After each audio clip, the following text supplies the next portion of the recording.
Hi everyone, फिर से मैं लेके आई हूँ आपके लिए केमिस्ट्री से एक important question.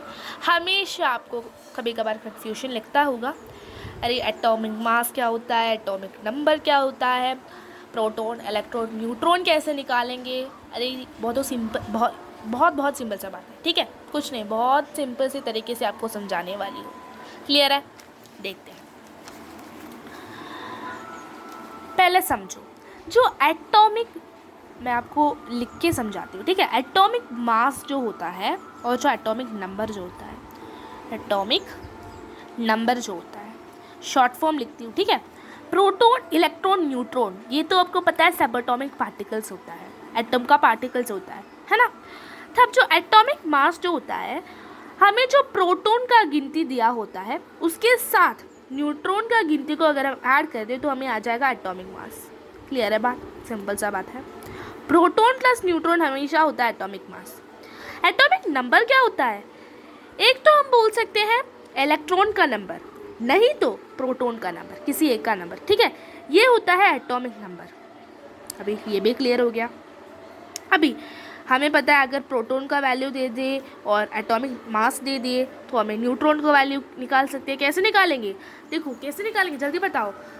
Proton atomic mass, neutron निकालना है। एटॉमिक मास से प्रोटॉन को माइनस कर दो, न्यूट्रॉन आ जाएगा, है ना।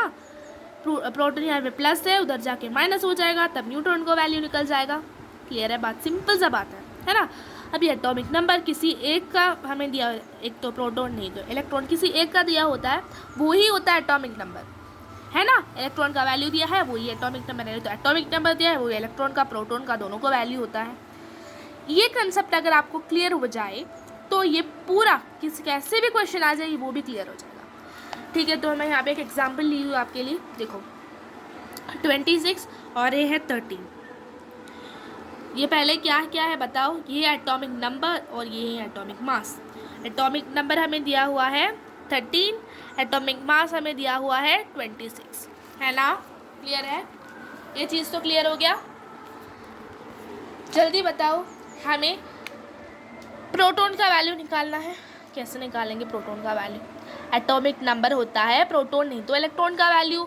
तो प्रोटॉन का वैल्यू है 13, इलेक्ट्रॉन का वैल्यू है 13, न्यूट्रॉन का वैल्यू कैसे निकालेंगे? न्यूट्रॉन का वैल्यू, न्यूट्रॉन का वैल्यू निकालेंगे 26, जो एटॉमिक मास होता है।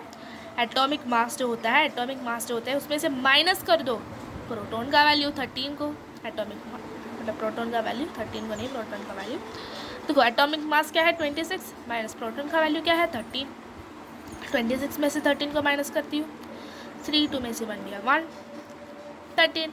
मतलब हमारे जो मतलब जो न्यूट्रॉन है वो भी 13 है। हमेशा ऐसा नहीं कि हमेशा प्रोटॉन न्यूट्रॉन इलेक्ट्रॉन का वैल्यू 13 13 13 मतलब सेम ही रहे। कभी कभार न्यूट्रॉन का वैल्यू डिफरेंट हो सकता है, लेकिन प्रोटॉन इलेक्ट्रॉन का वैल्यू हमेशा हमेशा हमेशा सेम ही रहता है, सेम ही रहता है, ठीक है। क्लियर हो गया? बहुत सिंपल सा क्वेश्चन था। हमेशा डाउट लगता है, कन्फ्यूजन लगता है, लेकिन सिंपल सा क्वेश्चन है, ठीक है। क्लियर है? Bye bye, thank you all, God bless you.